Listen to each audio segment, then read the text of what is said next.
commencer cette séance sur secrétaire perpétuel.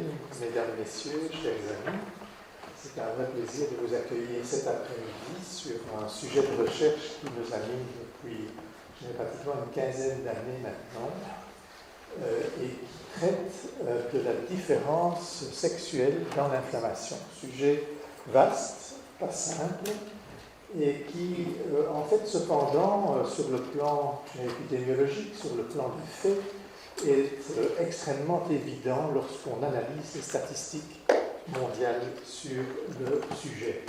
Alors, je vais commencer par vous expliquer un petit peu pourquoi, en tout cas dans les chiffres, le sexe mâle souffre d'un vraiment très mauvais pronostic dans tout ce qui est agression, c'est-à-dire les infections, les activités, je dirais, d'agression chirurgicale, les traumatismes, les brûlures corporelles étendues, par exemple, où en fait, clairement, il vaut mieux être une femme qu'un homme.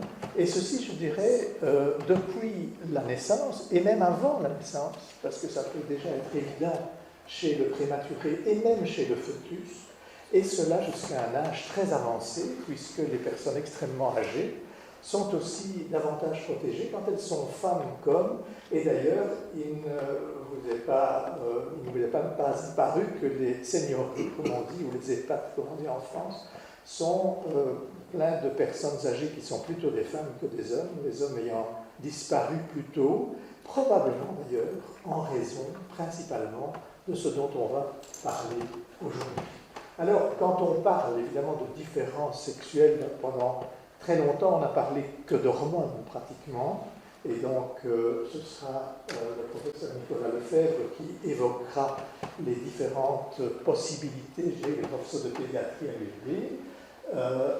Est-ce que c'est les hormones ou est-ce que c'est plutôt le chromosomique? On fera une petite allusion à ça en fin de notre propre exposé. Et puis, le professeur Mustafa Chamet, qui est aussi professeur à l'ULB, vous parlera de tous les aspects biologiques de la modulation, des perspectives, de ce qui est tout à fait moderne dans la recherche à l'heure actuelle, avec plusieurs thèses d'ailleurs dans le laboratoire de pédiatrie de l'ULB, et toute une série de perspectives possibles de traitement, parce qu'il est évident qu'à partir du moment où les femmes ont un meilleur pronostic et qu'on comprend pourquoi, peut-être pourra-t-on aider les hommes à bénéficier de cela. Et inversement, vous verrez, les femmes ont aussi, dans certaines circonstances, des situations plus défavorables. Et là aussi, la compréhension des mécanismes devrait nous permettre de les aider. Alors, tout d'abord, peut-être soyons dans la crise actuelle, la crise du Covid, qui n'est pas encore tout à fait finie, mais dont on voit en tout cas dans nos pays que, fort heureusement, vous n'avez plus du tout de masque dans l'auditoire. Nous en sommes, grâce notamment bien sûr aux vaccinations, grandement protégés. La crise du Covid, en fait, a touché de manière particulièrement importante les hommes, bien plus que les femmes. Et je voulais à ce titre-là vous montrer un travail qui est sorti dans le journal américain de médecine interne, le fameux JAMA, et qui en fait était le bilan de ce qui s'est passé en Lombardie. On a vu tous ces cercueils, je dirais, multiples et effrayants lors du début de la crise en Italie. Et en fait, ce que cette publication montre, c'est que sur les 1591 patients qui en fait ont été intégrés, qui ont été hospitalisés, qui ont été très mal, il y avait 82% d'hommes. Donc c'est un chiffre impressionnant. Et vous verrez que toute la littérature, notamment sur le plan du Covid, est complètement remplie de ces mêmes chiffres. Les hommes sont particulièrement atteints par le Covid, alors que les femmes, en fait, et ça c'est un travail qui a été fait en Belgique, les femmes, en fait, sont de la même manière, en quelque sorte, sensibilisées, prises par le Covid. C'est-à-dire que quand vous faites des tests pour évaluer la présence du Covid chez les femmes ou chez les hommes, le nombre de femmes et d'hommes sont tout à fait similaires. Ils sont infectés de la même manière. Mais une fois que l'infection a eu lieu, les personnes qui sont sévèrement malades ou qui en meurent, en fait, sont principalement, plus de 60% dans cette étude, des hommes. Alors, les hommes ont donc un pronostic beaucoup plus sombre que les femmes dans l'infection à Covid et en meurent beaucoup plus souvent, mais au fond, qu'est-ce qui nous permet de nous défendre du Covid pour essayer de comprendre pourquoi ça se passe comme ça. Et ce qui nous permet de nous défendre, c'est évidemment la réponse inflammatoire. Alors, qu'est-ce que c'est dès lors que la réponse inflammatoire, et pourquoi est-elle différente chez les hommes et chez les femmes? Vous avez entendu, on écrivait même dans les journaux qu'il y avait des tempêtes cytokiniques, c'est-à-dire qu'il y avait des médiateurs, des substances biologiques de l'inflammation qui étaient libérées notamment dans les poumons en quantité énorme. Et c'est de ça que les gens mouraient. Et ce phénomène est en fait beaucoup plus important également chez l'homme que chez la femme. Et lorsque la réponse inflammatoire est une réponse qui nous permet en fait de revenir à la bonne santé, parce que chaque fois que nous sommes agressés, nous mettons en place une réponse inflammatoire, lorsque cette réponse inflammatoire dépasse ce qui est souhaitable, et qu'en fait les dégâts collatéraux dans les tissus sont plus importants, eh bien on en meurt, ou en tout cas on en est infiniment plus malade. Et il y a donc en fait, notamment dans les poumons des patients, une tempête cytokinique qui est beaucoup plus importante chez les hommes que les femmes. Alors si on essaye de réfléchir à ce qu'est la réaction inflammatoire, eh bien déjà les latins parlaient de gonflement, de douleur, de chaleur, c'est de rubor, calor, dolor des latins, et on voit très bien sur le pied de cette personne qu'il y a une inflammation du pied droit, ça ne fait pas l'ombre d'un doute, et cette inflammation, c'est un mécanisme qui est présent dans toutes les espèces animales pour revenir, si vous voulez, quand on est agressé, à la situation d'équilibre, à ce qu'on appelle l'homéostasie, à une situation où le patient va mieux. Et donc c'est un mécanisme qui vise à guérir le patient, mais qui met en jeu notamment toute une série de cellules, de médiateurs, de façon à revenir à la position d'équilibre, et heureusement que nous avons ce mécanisme extraordinaire. Et ce mécanisme, en fait intervenir principalement toute une série de cellules, mais en premier lieu, et je dirais pratiquement comme les fantassins de cette réaction, les globules blancs de type neutrophile, qui en fait jouent un rôle absolument crucial. Ils arrivent en quantité phénoménale. Ils sont d'abord pariétalisés, comme on dit, c'est-à-dire sur les vaisseaux sanguins. Dans nos vaisseaux sanguins, nous avons des globules blancs que l'on va mesurer dans notre sang quand on va faire une prise de sang, mais il y en a toute une partie qui sont en fait, qu'on ne mesure pas, qui sont pariétalisés sur les vaisseaux et qui, dès qu'une agression survient, sont capables de se détacher de ces vaisseaux et d'aller directement dans le site ou sur les attaquants. Et puis nous pouvons en recruter des milliards qui viennent de la moelle, et donc en fait c'est pratiquement indéfini cette possibilité de recruter ces fantassins de l'inflammation qui vont aider à venir agir sur le site pour contrôler la situation préoccupante qui se produit. Et bien entendu, ces cellules produisent également des protéines qui ont des effets divers dans la perméabilité des vaisseaux sanguins, dans les collaborations entre cellules les unes par rapport aux autres, pour finalement, chose importante, chose fondamentale, restaurer l'équilibre. Et il y a des personnes qui sont en réanimation avec des affections et des infections extrêmement graves, mais elles en sortent aussi avec le concours évidemment d'antibiotiques, de supports divers sur le plan nutritionnel, sur le plan de la tension artérielle, mais in fine, c'est quand même ce mécanisme-là qui, s'il n'existait pas, nous conduirait immédiatement au cimetière. Donc voilà un petit peu ce qui se passe. Vous voyez ici une agression significative dans la peau. Il y a donc des cellules, des vaisseaux sanguins, des globules blancs, et puis il y en a d'autres, et on en parlera, et vous verrez que le professeur Chavec en parlera. Il y a aussi d'autres globules blancs, énormément de globules blancs, des monocytes, des macrophages, et en fait ce qui est libéré, ce sont des substances qui sont extrêmement nombreuses, bien connues aujourd'hui, dont certaines sont d'ailleurs mesurées régulièrement dans les laboratoires, notamment ce qu'on appelle les interleukines. Et ce sont ces substances qui provoquent de la fièvre. La fièvre est importante parce qu'elle permet d'accélérer les mécanismes de guérison et de détruire plus rapidement des virus ou des bactéries. Elles vont mobiliser des cellules et produire in fine, ou conduire à produire dans une seconde phase des anticorps, parce que dans la première phase, souvent, nous n'avons pas d'anticorps. Et dans le Covid, finalement, pourquoi les gens sont morts? C'est parce qu'au départ, ils n'avaient pas une immunité innée de départ, parce qu'on ne les avait pas vaccinés, ce virus n'était pas connu, et donc il faut d'abord agir avec ce qui est disponible, c'est-à-dire la réponse inflammatoire, mais la réponse inflammatoire est suivie d'une réponse adaptative, où on fabrique des anticorps, où il y a des cellules mémoire, et si on retrouve un jour le Covid, on se défend infiniment mieux contre lui quand il survient. Et ce qui est intéressant, c'est que cette réponse inflammatoire, elle peut être aiguë, comme dans le Covid, comme quand vous faites une pneumonie, une pleurésie, une pyélonéphrite, une infection des reins, mais elle peut être aussi, et c'est beaucoup plus rare, elle peut être chronique, parce qu'il y a des maladies inflammatoires chroniques. C'est un petit peu comme si le mécanisme qui était un interrupteur où l'inflammation se mettait en route n'arrivait plus à revenir en position négative, en position d'équilibre, et que la personne continuait infiniment à produire une inflammation. Alors ça, vous voyez par exemple dans des maladies inflammatoires chroniques telles que l'asthme, où en fait l'inflammation est continue. Vous voyez ça dans des maladies auto-immunitaires, comme le lupus, qui est très connu, comme les maladies rhumatismales, etc. Et là, dans ces cas-là, c'est très difficile de les soigner. Vous savez qu'on utilise de la cortisone, maintenant des anticorps, etc., qui sont dirigés contre justement des substances qui favorisent cette inflammation permanente. Mais en fait, ici, on ne retourne pas à la case départ et les personnes sont en inflammation permanente, ce qui est vraiment extrêmement difficile à traiter et à guérir. Alors, qu'est-ce qui différencie précisément, sur le plan de ces défenses immunitaires, les hommes et les femmes?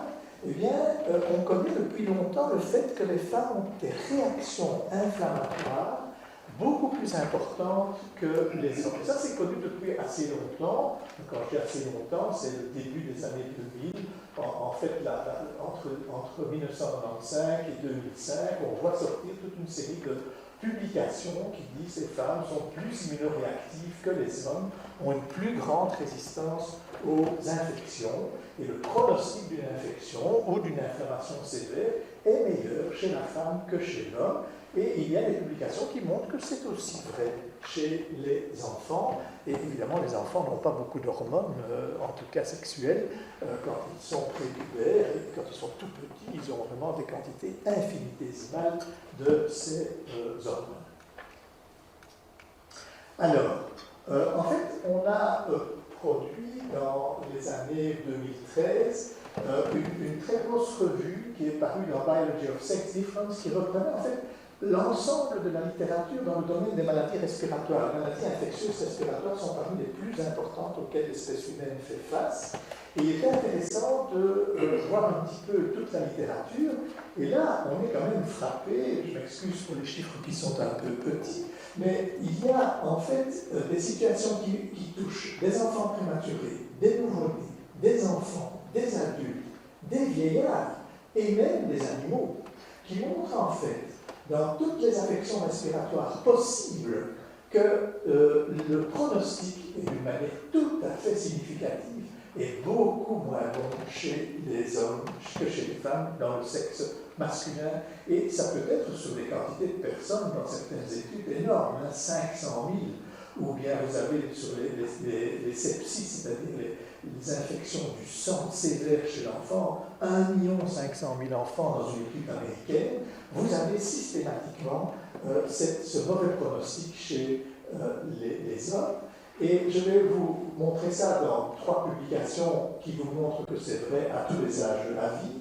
Et tout d'abord, une maladie qui est vraiment typique de la naissance, c'est l'inhalation méconiale. Le liquide amniotique, le bébé peut l'avaler, mais aussi l'inhaler à la naissance, qui peut parfois se passer malheureusement. Ce liquide amniotique peut contenir, parfois, pas toujours, heureusement, les premières selles de l'enfant, du méconium. Et s'il l'inhale, c'est extrêmement inflammatoire. Eh bien, vous voyez ici, sur 54 000 enfants, on voit que les garçons contribuent beaucoup plus au nombre de décès que les filles, avec un ratio qui est tout à fait évident. et qui montre donc que chez le tout petit bébé, l'inhalation de méconium, c'est beaucoup plus mauvais quand on a un petit garçon. Si vous regardez ici ce qui se passe justement dans cette énorme étude américaine sur 1 500 000 enfants, vous voyez que le sepsis sévère touche énormément plus de garçons que de filles, avec vraiment une différence extrêmement significative. Mortalité, hospitalisation, il vaut mieux être une fille quand on fait un sepsis qu'un garçon, même chez l'enfant. Et puis vous voyez une maladie encore extrêmement fréquente dans le monde, et en particulier dans les pays émergents.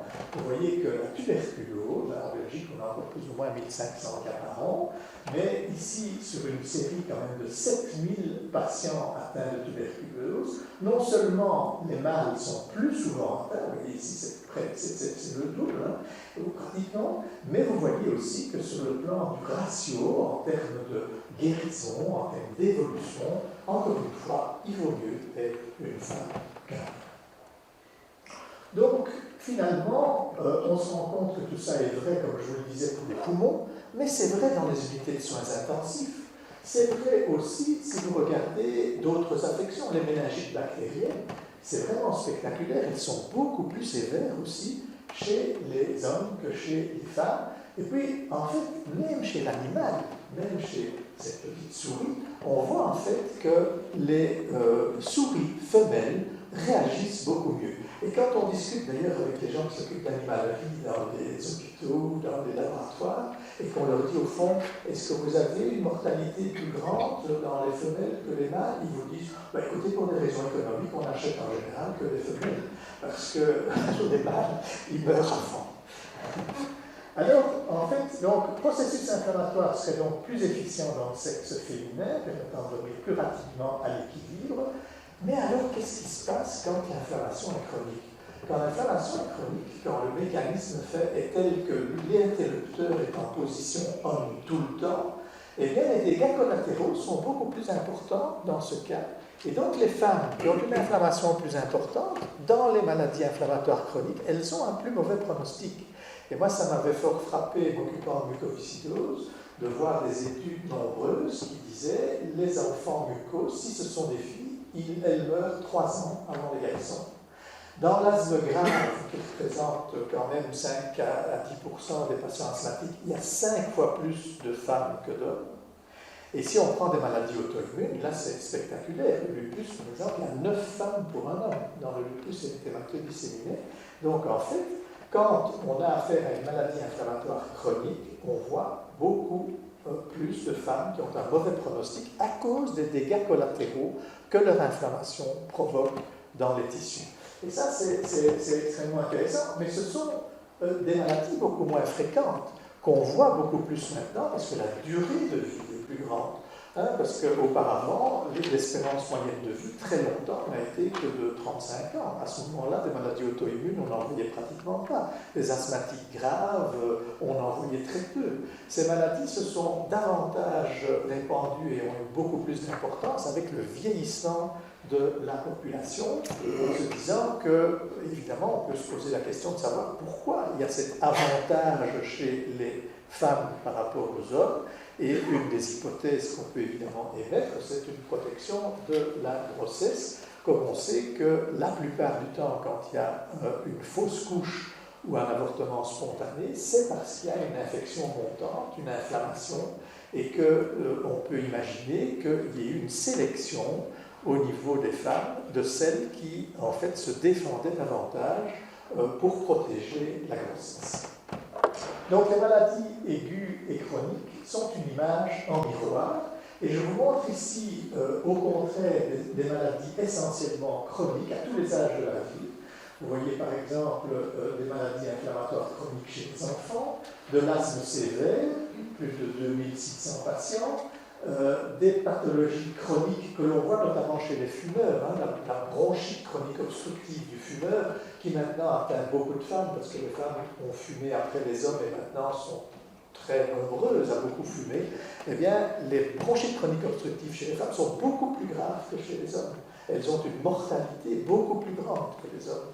Et donc, c'est bien l'image de cette inflammation chronique et la mucoviscidose, où en fait, déjà, Rosenfeld, en 1975, disait sur 21 000 patients bucco-américains, la mortalité, c'est 3 ans d'abord chez les femmes par rapport aux hommes, elle meurt 3 ans avant, et il terminait son article en disant « et personne ne comprend pourquoi ».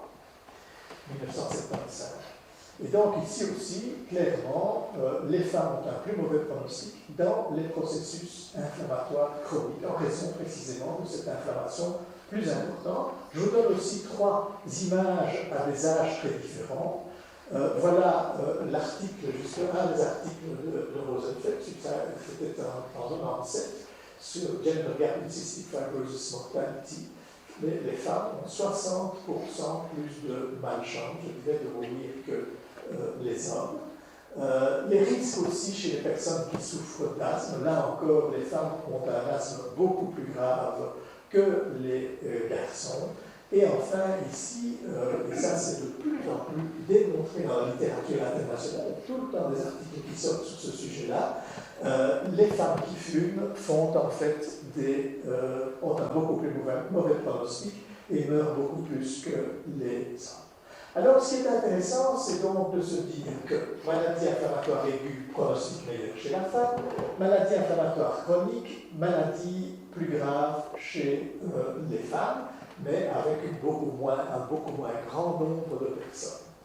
Alors, voyons quelques observations cliniques, parce que, en fait, est-ce que ces différences que l'on observe sur le plan statistique s'observent dans les marqueurs de l'inflammation? Vous savez que quand vous êtes malade, le médecin vous dit « je fais une petite prise de sang, je vous fais une pneumonie, vous avez une infection urinaire ». Et qu'est-ce qu'on fait dans la prise de sang? Tout le temps, chez tout le monde, on fait les globules blancs, la CRP, la fameuse CRP. Les gens disent que la CRP est élevée, docteur. C'est la C-réactive protéine, c'est la protéine qui démarre, je dirais, au quart de tour en cas d'agression et qui augmente dans les heures qui suivent l'infection. Et donc, on peut avoir des CRP très élevées. Le médecin dit « là, vous avez un problème, il faut absolument qu'on aille plus loin, qu'on voit d'où vient l'infection ».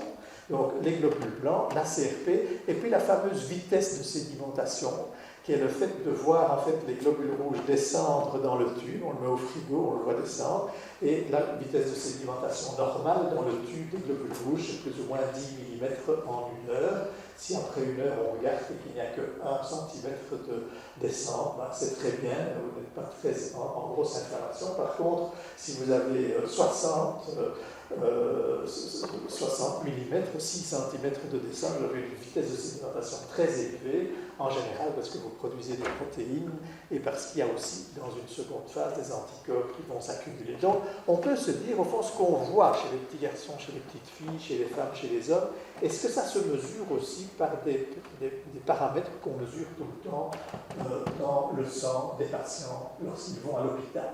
Et donc, on a voulu étudier ces marqueurs mesurés dans des prises du sang. Et dans un second temps aussi, on a voulu un petit peu voir ce qui se passait au niveau des hormones sexuelles et d'autre part des gènes qui font qu'on est plutôt un garçon ou plutôt une fille. Et nous avons décidé d'étudier des enfants prépubères parce que ceux-là avaient des taux d'hormones extrêmement bas. Et donc, on a étudié, comme je vous l'ai dit, la fameuse CRP, la vitesse de sédimentation, les globules blancs, et dans un second temps, des marqueurs qu'on ne mesure pas dans la clinique de tous les jours, mais qu'on mesure au laboratoire si on veut étudier l'inflammation, qui sont ces fameuses interleukines dont je vous ai parlé tout à l'heure et qui sont produites pour favoriser les collaborations cellulaires ou la perméabilité des vaisseaux sanguins. Alors qu'est-ce qu'on a fait? On a étudié en fait 3 maladies infectieuses classiques. D'abord la pneumonie, qui pouvait être diagnostiquée par une radio de thorax et par un examen clinique. Ensuite, la pyélonéphrite, c'est-à-dire le fait d'avoir une infection des reins. Et enfin, une inflammation qui peut être très importante chez le tout petit bébé, qui est la fameuse bronchiolite à virus respiratoire syncytial. En automne, la télévision nous dit, ça y est, les bronchiolites recommencent, les hôpitaux s'encombrent. En France, il y a eu les embouteillages d'ailleurs à ce sujet-là. Et donc, en fait, c'est aussi une maladie inflammatoire importante. Pneumonie, pyélonéphrite et bronchite à RSV. Et on a étudié ça sur un très grand nombre d'enfants, 482 enfants qui étaient avariés pour l'âge et pour le sexe, avec un diagnostic qui était fait selon des critères de la littérature tout à fait évidents. Et on s'est rendu compte que, de manière tout à fait claire et statistiquement significative, eh bien, en fait, comme vous le voyez ici, les petites filles, par rapport aux petits garçons, aussi des enfants prépubères, ils ont clairement une vitesse de sédimentation, erythrocyte sedimentation rate, beaucoup plus élevée que les garçons, une CRP beaucoup plus élevée, des taux de neutrophilie beaucoup plus élevés. Donc, en fait, cette inflammation, ce phénomène qui fait que les filles se sortent mieux d'affaires, c'est vrai chez les adultes, se caractérise aussi en début d'inflammation, quand on fait des prises de sang, sur le fait qu'elles ont des taux de CRP, de cellules beaucoup plus élevés. On regarde ça dans la pyélonéphrie, c'est la même chose, la CRP, les globules blancs sont aussi plus élevés chez les petites filles. Et puis, on regarde ça sur la cohorte totale, on retrouve évidemment, quand on met tous les enfants ensemble, les mêmes phénomènes. Et finalement, dans le cas d'une infection qui est une infection virale, qui n'est pas du tout due à des bactéries, qui est donc un peu moins inflammatoire, où les neutrophiles sont moins actifs normalement, ben regardez quand même dans la bronchiolite chez le tout petit bébé, en fait, on constate que le taux de neutrophiles est notoirement plus élevé en moyenne chez les petites filles et qu'elles restent un peu plus longtemps hospitalisées que les garçons. Donc, en fait, la réponse, c'est oui, les médiateurs inflammatoires qu'on mesure tous les jours dans le sang des patients quand on veut évaluer une infection ou une agression sont plus élevés chez les filles. Donc, médiateurs significativement plus importants avec un meilleur pronostic que chez les mâles. Alors, est-ce qu'il existe des différences cliniques entre les garçons et les filles qui souffrent de maladies inflammatoires chroniques, puisqu'on se dit que dans ce cas-là, l'inflammation étant en position on permanente, on devrait avoir des filles qui sont plus malades. Et là, on a une littérature qui le montre déjà. Donc, comme je vous le disais, l'asthme sévère, c'est un ratio de 5 filles pour un garçon. Les femmes ont un beaucoup moins bon contrôle de l'asthme que les hommes. Et elles inhalent beaucoup plus de corticoïdes pour retourner à la position d'équilibre. Dans la mucoviscidose, je vous l'ai dit, la mortalité chez les femmes est plus élevée. Alors maintenant, on a des médicaments fantastiques dans la mucoviscidose. Et on a réduit cette différence entre garçons et filles. Mais même encore maintenant, les femmes sont moins bien quand elles ont la muco que les garçons. Et enfin, les connectivites, on voit ici un lupus érythémateux disséminé typique sur le plan clinique. Là, c'est un ratio qui est incroyablement plus élevé, 9 femmes pour un homme.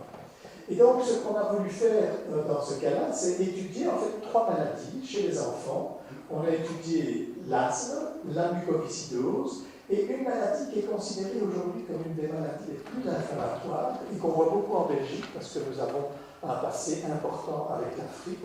C'est en fait la maladie à hématie falciforme, la drépanocytose, comme on dit, où en fait les patients, à cause d'une hémoglobine anormale, ont leur hémoglobine qui cristallise dans leurs petits vaisseaux sanguins en faisant des petites thromboses multiples. Et ça provoque une inflammation incroyable. C'est d'ailleurs extraordinairement douloureux à subir. Ce sont des enfants qui ont très mal chaque fois qu'ils font des crises de cycling, comme on dit, où cette cristallisation se fait. Et c'est plus favorable quand ils font une infection, quand ils sont en hypoxie.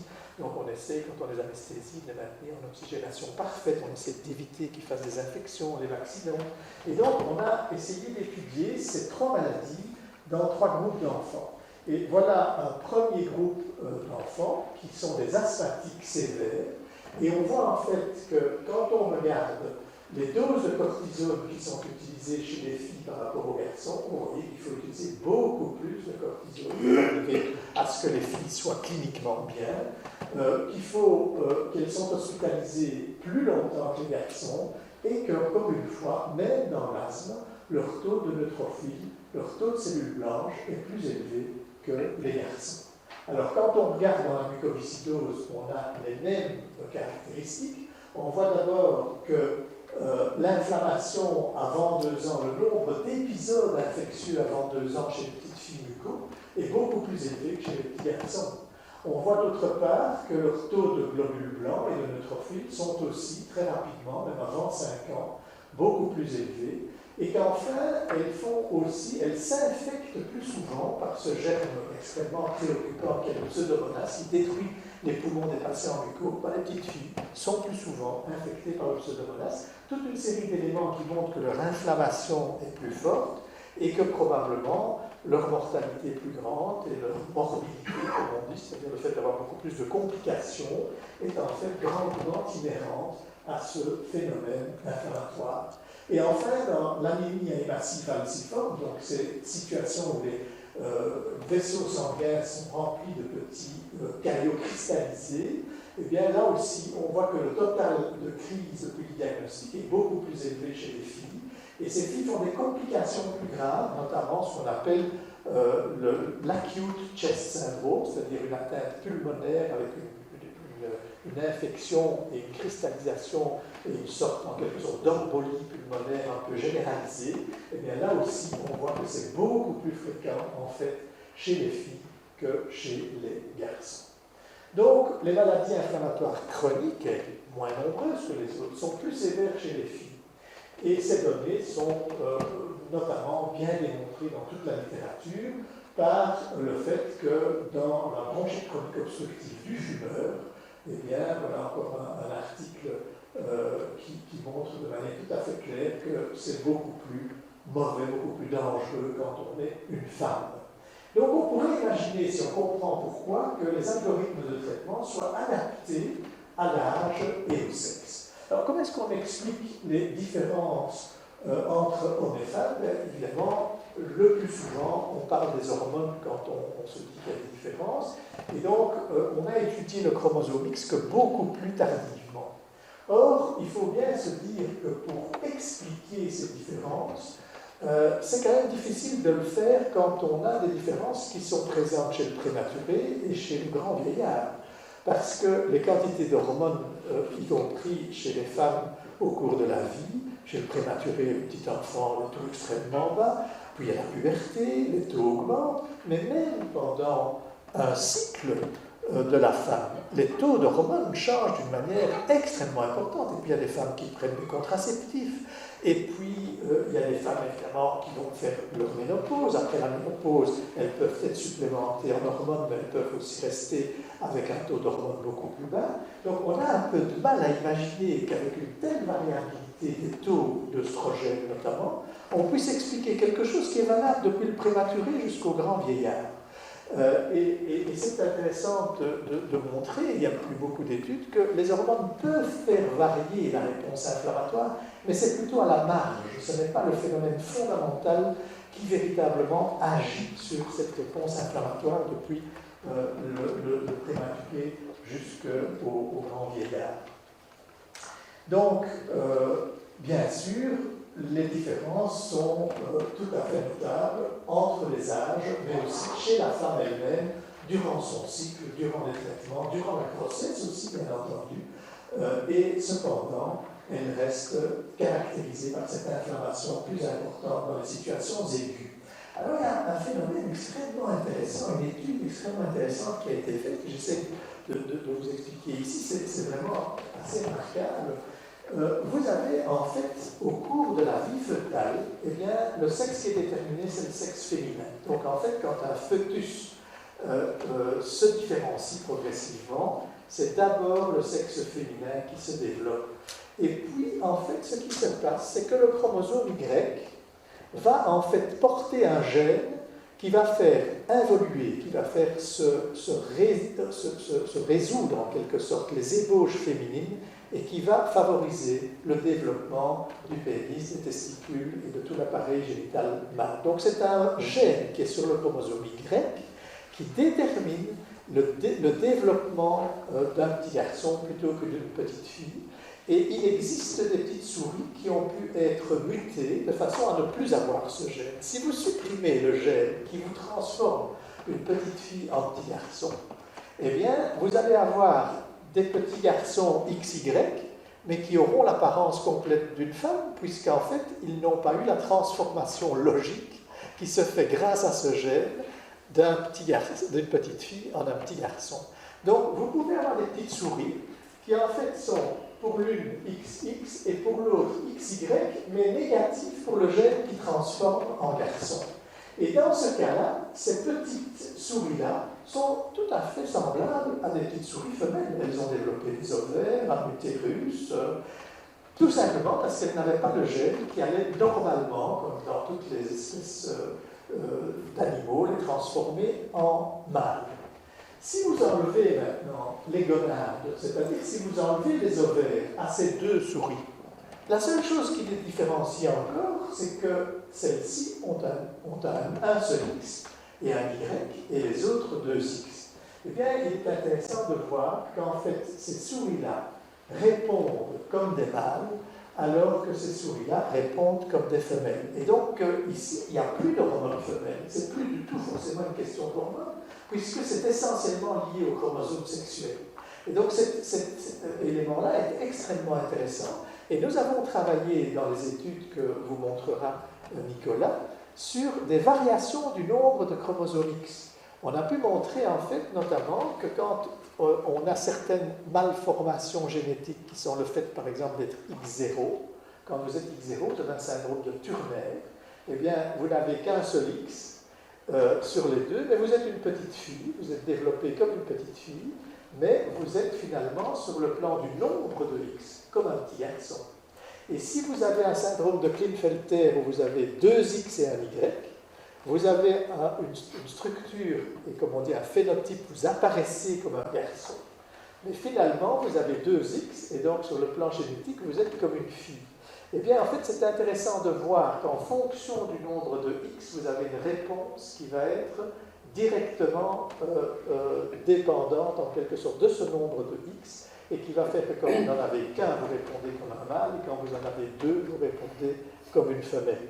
Et ça, c'est extrêmement intéressant. On va vous exposer ça par la suite. Donc, en conclusion de la partie que je voulais vous développer ici pour introduire ce sujet, les mâles ont un beaucoup plus mauvais pronostic dans les inflammations aiguës que les femmes à tout âge de la vie. Dans les affections inflammatoires chroniques, l'inflammation est plus forte chez les femelles, ce qui péjore le pronostic, devenant moins bon en rapport avec les dégâts collatéraux tissulaires liés à une inflammation permanente. Les hormones sexuelles, en pratique, a priori, peuvent difficilement expliquer ces différences fondamentales qui existent depuis le plus jeune âge jusqu'à l'âge très avancé. Et je vous dirai, pour finir, un mot sur les centenaires hommes. Et en fait, ces différences devraient probablement être induites plutôt par des gènes sur les chromosomes sexuels, et en particulier sur ce deuxième chromosome X qui, comme on le verra, n'est pas complètement inhibé. Ce sont des mécanismes qui inhibent le deuxième chromosome X des femmes, mais de manière seulement partielle. Et précisément, il y a des gènes de l'inflammation qui sont exprimés deux fois. Et donc, cette réponse sexuelle inflammatoire semble être fondamentalement régulée en fonction de la pondération du nombre de chromosomes X. Et donc, les messages que je voudrais à la fin de cet exposé vous dire, c'est que l'infection à Covid-19 a permis de venir confirmer d'une manière spectaculaire les différences visibles dans toutes les infections et dans toutes les inflammations dans la littérature, que ces différences en situation aiguë favorisent les femmes et les désavantagent dans les processus chroniques, et que le chromosome X semble expliquer les différences. Alors, ce qui est aussi tout à fait intéressant, c'est que quand on voit en fait des hommes très âgés, c'est-à-dire qu'on a des situations où on a des corps de centenaires qu'on peut étudier, il y a peu de centenaires hommes par rapport aux centenaires femmes, mais il y en a, et qu'on étudie la manière dont les centenaires hommes, en fait, ont une physiologie de l'inflammation, et bien d'une manière assez étonnante, ils répondent très fort comme les femmes. Ce qui veut dire qu'on pourrait imaginer que dans cette catégorie de personnes, il y ait en fait une manière de répondre, pour des raisons peut-être tout à fait explicables sur le plan des gènes en cause, qui sont assez semblables en fait à ce que l'on voit chez les femmes, notamment l'interleukine 6 qui est très basse chez les femmes en permanence. Mais on est étonné de voir que les centenaires hommes ont aussi un mécanisme d'inflammation qui est très réduit, en tout cas sur le plan de réponse en cytokine, et qui pourrait en tout cas constituer un groupe de patients très intéressant à étudier parce qu'ils ont une forme de réponse assez semblable à celle des femmes. Voilà, je vais m'arrêter ici parce que c'était un petit peu la mise, je dirais, en perspective du dossier, avant de céder la parole successivement à mes deux amis. Mais bien sûr, je suis tout à fait prêt, avant, si vous le souhaitiez, de répondre à des questions.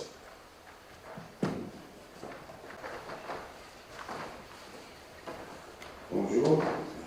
Je vais lire mon titre universitaire parce qu'évidemment, tout le monde ne me connaît pas. Je suis docteur en sciences biologiques, ancien chercheur à l'Université de Saint-Luc et trouveur de beaucoup de remèdes pour les différentes maladies héréditaires. Bon, ça c'est une introduction. Or, pour ce qui concerne le sexe, tout le monde croit qu'il y a deux sexes, hommes et femmes, en limite un troisième intermédiaire. On en connaît plutôt moins une vingtaine, mais moi je vous dis qu'il y en a 52 différents. Je dis bien 52 sexes différents. Et alors, une chose que je dis aussi aux musulmans, que ça ne le faisons pas, surtout à l'Ayatollah en Iran, qui tue les femmes, lui-même devait se tuer parce que pour moitié il est femme puisqu'il a un chromosome X. Je suis prêt à faire une conférence là-dessus.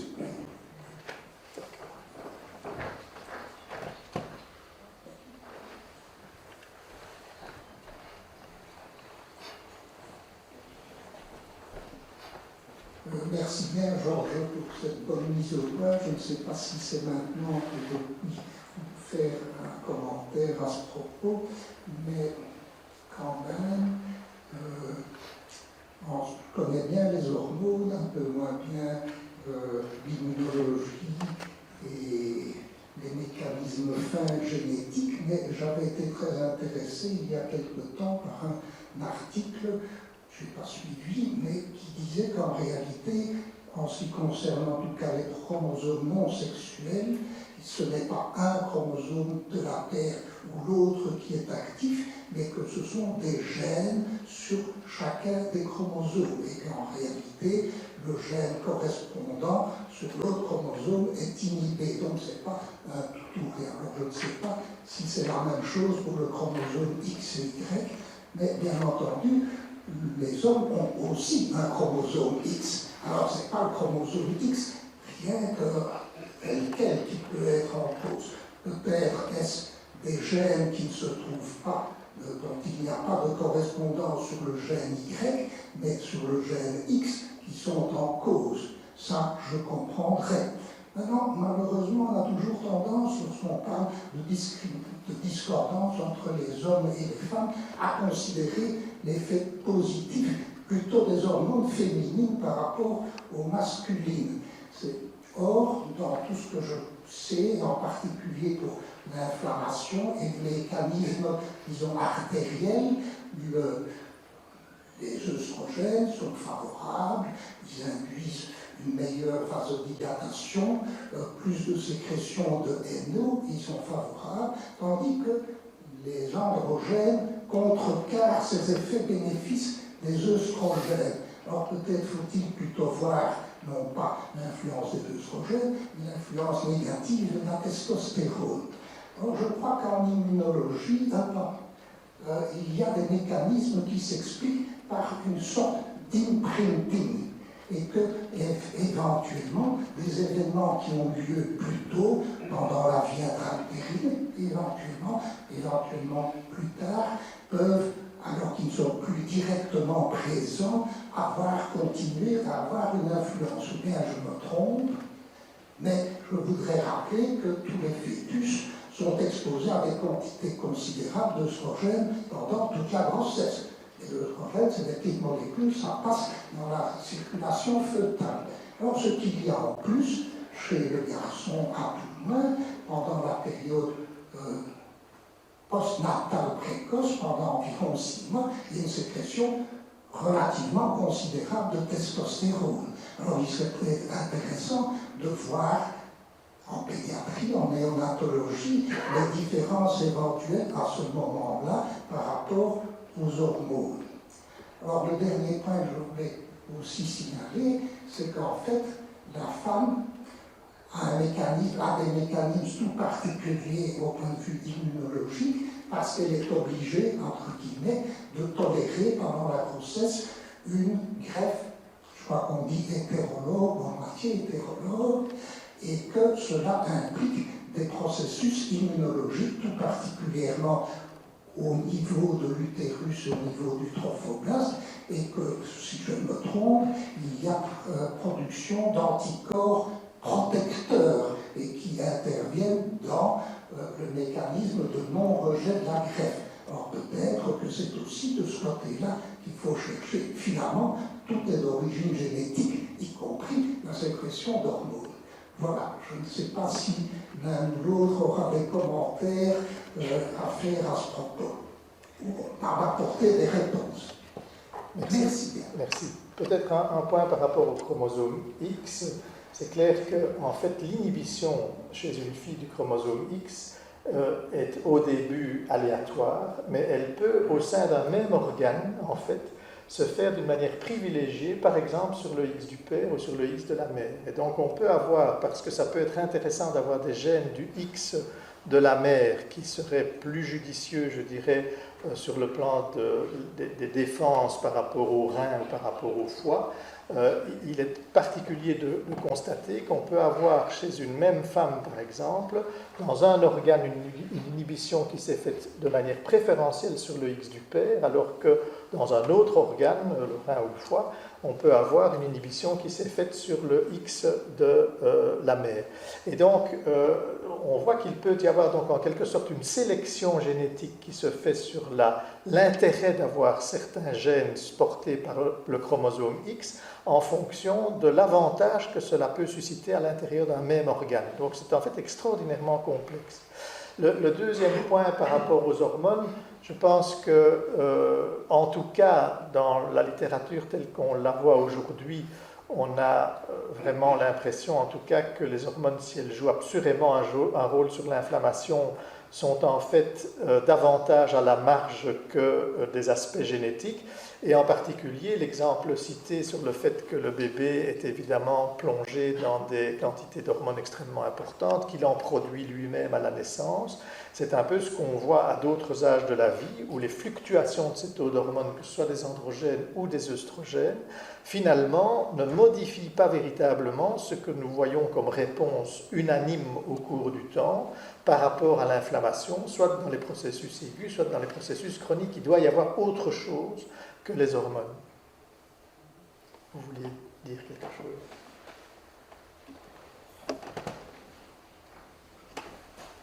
À propos donc de ce que vient de dire la collègue, il y a le fait que pour être femme, c'est normal, entre guillemets, mais pour être homme, s'il n'y a pas pendant quelques minutes par siècle, l'isolation au sein de l'embryon de l'androstérone, on est physiquement, donc phénotypiquement, c'est des femmes, mais génétiquement, c'est des hommes. Et ça s'appelle le syndrome de Morris.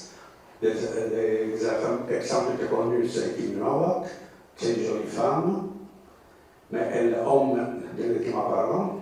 Et aussi, plus récemment, il y a Nicole Kidman, très jolie femme, mais c'est homme génétiquement. Donc, pour éviter cela, ces personnes qui ont tendance, on pourrait peut-être faire, par exemple, une synthèse, une relation de l'embryon, s'il y a risque évidemment. Mais il y a le fait aussi que. Pardon. Il y a le fait que, par exemple, il y a aussi la nutrition dont on ne parle pas. La nutrition, c'est une science qui en Italie et faut être d'abord docteur en sciences biologiques, avoir suivi pendant 2 ans le cours de nutritionnisme et être inscrit à l'ordre national des biologistes et en plus dans la section nutritionniste. Qui ne fait pas ça risque la prison en direct. Ça en Italie. Il y a l'ordre national des biologistes, je suis membre évidemment, et référent auprès du Parlement européen pour les 50 000 biologistes italiens. Par conséquent, et à ce moment, faire manger par des stupidité commerciale de la margarine del régime, ou margarine Aperici ou margarine de là, c'est riche en phytostérol. Ceux qui parlent de phytostérol sont de parfaits ignorants et criminels en passant. Pourquoi? Parce que le phytostérol, c'est des stérols végétaux. Et les stérols végétaux, c'est quoi? Comme par hasard, des estrogènes. Donc, une mère qui donne des margarines alpro, je ne sais pas quoi, à ses enfants, ce qui va provoquer, c'est que les petites filles peuvent être déjà mères à 9 ans, ça existe déjà, et les garçons vont attraper des seins féminins, des hanches, tout ça, et vont être féminins. Ça, au nom de la stupidité des écolos et des végétariens, et ainsi de suite. Donc, il faut instruire le public et punir les gens qui ne sont pas compétents. Si tu n'es pas nutritionniste et inscrit à l'ordination de biologiste, tu vas en prison. C'est clair en tout cas qu'il y a des dangers à être soumis à des situations hormonales et que... On va aller pour les jeunes aujourd'hui, ils sont comme ça. Oh. Bien, alors je vais vous proposer maintenant de passer la parole à Nicolas Lefebvre. Et alors nous aurons, après son exposé et des questions, nous aurons une pause café pour que vous puissiez un tout petit peu souffler entre deux chromosomes.